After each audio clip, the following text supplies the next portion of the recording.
धामी सरकार ने बीते 2 साल से ऑपरेशन कालनेमी चला रखा है, क्योंकि वहां के मुख्तलिफ इलाकों में नकली नाम और भगवा वेश धारण कर कुछ आतंकवादी और समाज विरोधी लोग गतिविधियों में लगे हुए हैं। सरकार ने इनको नोटिफाई किया और उसके बाद ऑपरेशन कालनेमी चलाकर इन फर्जी बाबाओं को पकड़ा गया, जो असल में थे तो मौलाना, लेकिन भगवा धारण करके उत्तराखंड के अलग अलग इलाकों में घूम रहे थे, फ्रॉड कर रहे थे। साथ ही साथ कई इलाकों में लूट की भी घटनाएं इन्होंने अंजाम दी। साथ ही साथ इनके तार पाकिस्तान से जुड़ते नजर आए। उत्तराखंड के जंगलों में जबरन ये मजार बनाने के बहाने वहां पर जमीनों पर अपना हक जमाते हैं और फिर वहां पर ट्राइब बनने के बाद वहां पर ये इलाके में अपनी धौंस जमाते हैं। लेकिन सरकार ने जब इनके खिलाफ ऑपरेशन शुरू किया और इनकी इन्वेस्टिगेशन कराई तो एक के बाद एक हैरान करने वाले खुलासे हुए। ये जो आपको लंबी एक फहरिस्त दिखाई दे रही है, एक लंबी लाइन, ये वही लोग हैं जो ऑपरेशन कालनेमी के दौरान गिरफ्तार हुए हैं। अब इनकी आईडीज ली जा रही है, इनकी आइडेंटिफिकेशन चेक की जा रही है और इसी पर हमने एक स्पेशल रिपोर्ट तैयार की है जो आपको देखनी चाहिए।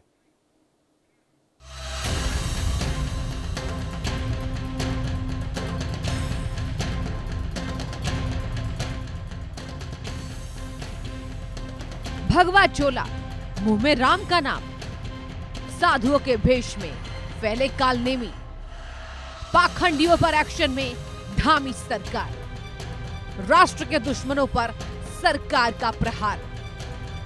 सनातन, आस्था, भगवा ये सिर्फ शब्द नहीं है, ये भारत की आत्मा है। लेकिन जब इसी आस्था को ढाल बनाकर धोखा दिया जाए, जब भगवा पहनकर देश की सुरक्षा से खेला जाए, तो सवाल सिर्फ धर्म का नहीं रहता, सवाल राष्ट्र का बन जाता है। उत्तराखंड देवताओं की भूमि, 4 धाम की पवित्रता, कांवड़ यात्रा की आस्था और साधु संतों की तपस्या। लेकिन बीते कुछ समय में इसी देवभूमि में एक खामोश खतरा पनप रहा था। सड़क किनारे बैठे साधु आश्रमों में रहने वाले बाबा और मेलों में घूमते भगवाधारी, हर कोई वही नहीं था जो दिख रहा था। भारत भूमि है और यहाँ सब जिसने धोती पहन ली वो सोचता है मैं रावण से कम नहीं हूँ, है ना। ढोंगी बन करके लोगों को जो है भ्रमित करते हैं। देखो, सत्य तो सत्य ही होता है। जो सत्य होता है उसकी नाव हमेशा चलती रहती है और जो झूठ होता है उसकी नाव डूब जाती है। हमेशा आगे बढ़ने के लिए एक तो आपका सत्यता होनी चाहिए, निष्ठावान होना चाहिए, धैर्यवान होना चाहिए, आपके अंदर ब्रह्मत्व होना चाहिए, आपके अंदर साधुत्व होना चाहिए, सच्चा होना चाहिए। समय कलयुग का है और इसी कलिकाल में लोग सोचते हैं कि पीली धोती, पीला चोला, पीला पटका पहन के, पीला चंदन लगा के और पीली टोपी पहन करके हम दुनिया को भ्रमित करेंगे। ये नामुमकिन है, कब तक चलेगा। उत्तराखंड में धर्म की आड़ लेकर और साधु संतों का छद्म वेश धारण कर लोगों के ठगने के मामले लगातार सामने आते रहे, जिसके बाद से 2025 में एक ऑपरेशन चलाया गया धामी सरकार के द्वारा, जिसका नाम रखा गया ऑपरेशन कालनेमी। और इस ऑपरेशन को कांवड़ यात्रा से ठीक पहले यानी कि 10-11 जुलाई को इसकी शुरुआत की गई। उसके बाद से लगातार ऐसे लोग पकड़े गए जो छद्म रूप में साधु संतों का वेश धारण करके लोगों को ठगने का, उनको भ्रमित करने का काम कर रहे थे। ऐसे लोगों में जब उनकी पहचान की गई तो ऐसे लोग भी दिखे जो कि बांग्लादेशी थे और गैर हिंदू धर्म के थे। तो ऐसे लोगों पर कार्रवाई भी की गई है। 4000 से अधिक ऐसे लोगों के खिलाफ उनकी सत्यापन किया गया है। और बात करें तो 19 बांग्लादेशी भी इस दौरान पकड़े गए। इसके साथ ही 10 बांग्लादेशी ऐसे भी रहे जिनको कार्रवाई करते हुए उनको डिपोर्ट कर दिया गया है। साथ ही अन्य जो बांग्लादेशी हैं उन पर विधिक कार्रवाई भी की गई है। और सरकार ने सीधे तौर पर कहा है कि अपनी नाम पहचान छिपाकर या धर्म बदलकर अवैध तरीके से कोई यहाँ रहता है तो उसको किसी भी हालत में बख्शा नहीं जाएगा। और साधु संतों का वेश धारण करके कालनेमी के तरह अगर ऐसा कोई कृत्य करता हुआ पाया गया तो निश्चित तौर पर यह कालनेमी ऑपरेशन आगे भी जारी रहेगा और उन सब की पहचान जारी कर उन पर उचित कानूनी कार्रवाई भी की जाएगी। अपने वीडियो जर्नलिस्ट सुमित रावत के साथ मैं शुभम कोटनाला, इंडिया न्यूज के लिए देहरादून से।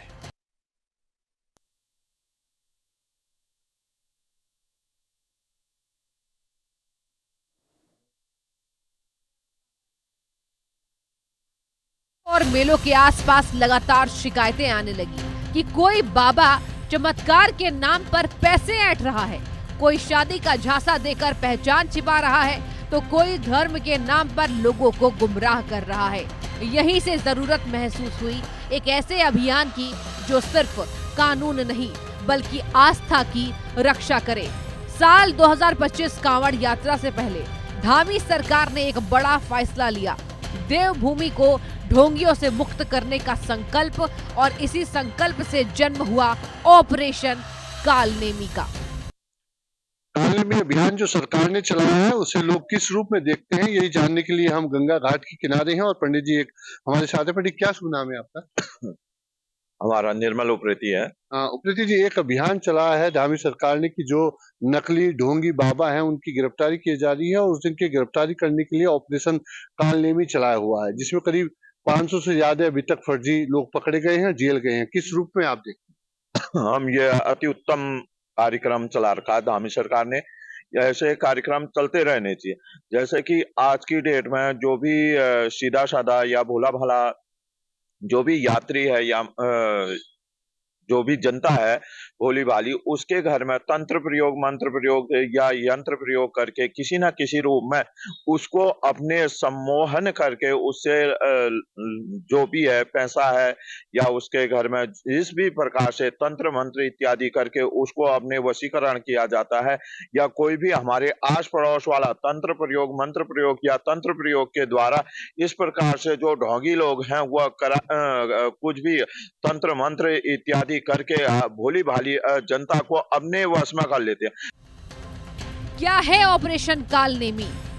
उत्तराखंड सरकार और पुलिस का खास अभियान, नकली बाबा और ढोंगी साधु पकड़ने की मुहिम, भगवान और धर्म के नाम पर लोगों को ठगने पर रोक, साधुओं के भेष में धोखेबाजों को पकड़ना, असामाजिक तत्वों की पहचान करना, अनैतिक गतिविधियों पर लगाम लगाना, धार्मिक स्थलों पर ठगी को रोकना। ऑपरेशन कालनेमी का असर पहले ही दिन से शुरू हो गया था और महज 48 घंटे के अंदर दून पुलिस के द्वारा करीब 50 ऐसे ढोंगी बाबाओं को गिरफ्तार किया गया था, ढोंगी बाबाओं को पकड़ा गया था, जिनके द्वारा यहाँ पहचान छिपाकर या जो साधु संतों के वेश में कहीं ना कहीं ढोंग या पाखंड फैला रहे थे। इसके साथ हम बात करें 19 जो बांग्लादेशियों को गिरफ्तार किया गया है उसमें से 10 को डिपोर्ट किया गया है, बाकी पर विधिक कार्रवाई जारी है। और ऑपरेशन कालनेमी ये सिर्फ कुछ समय के लिए नहीं बल्कि ये अनवरत लगातार जारी रहेगा, और सीएम धामी के द्वारा लगातार कहा गया है कि ऑपरेशन कालनेमी रुकने वाला नहीं है और ऐसे ढोंगी बाबाओं और ढोंगी साधुओं को लगातार पुलिस की कार्रवाई का सामना करना पड़ेगा। ऑपरेशन कालनेमी कोई कागजी योजना नहीं रहा। पुलिस, खुफिया एजेंसियां और प्रशासन जमीन पर उतरे। मठ, आश्रम, ढाबे, सड़क किनारे डेरा डाले साधु, हर किसी का सत्यापन शुरू हुआ। अब तक 3,374 लोगों का सत्यापन किया गया। जांच में हैरान कर देने वाले मामले सामने आए। अब बात करें ऑपरेशन कालनेमी का क्या असर उत्तराखंड में देखा गया। उत्तराखंड में पहले लगातार इस तरह की शिकायतें आती रही कि लोगों के गली मोहल्ले में ऐसे ढोंगी साधु घूम रहे हैं जो कि धर्म बदलकर, नाम बदलकर, अपनी पहचान छुपाकर और लोगों को ठगने की मंशा से, धोखाधड़ी की मंशा से गली मोहल्लों, सड़कों पर घूम रहे हैं। और इसी शिकायतों के बीच ऑपरेशन कालनेमी लागू किया गया। जब ऑपरेशन कालनेमी के तहत कार्रवाई होनी शुरू हुई तो ऐसे ढोंगी साधु के वेश में जो ढोंगी लोग थे वो कहीं ना कहीं उनकी संख्या कम होती गई, और अब हम कहें तो काफ़ी हद तक इन तरह की शिकायतें भी आनी कम हो गई है। तो कहीं ना कहीं समझा जा सकता है कि ऑपरेशन कालनेमी का अब असर उत्तराखंड में देखा जा रहा है।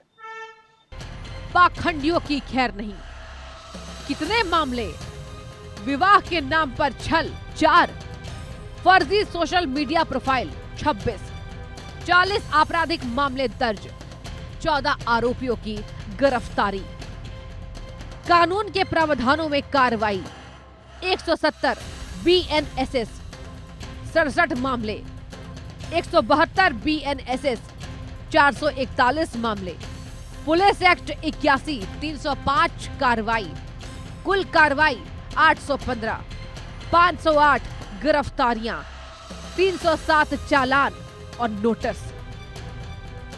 ये सिर्फ आंकड़े नहीं, ये उस साजिश की झलक है जो आस्था को हथियार बना चुकी है। यानी साफ है, यह अभियान सिर्फ चेतावनी नहीं, कड़ा एक्शन है। इस ऑपरेशन कालनेमी का उद्देश्य बिल्कुल साफ था।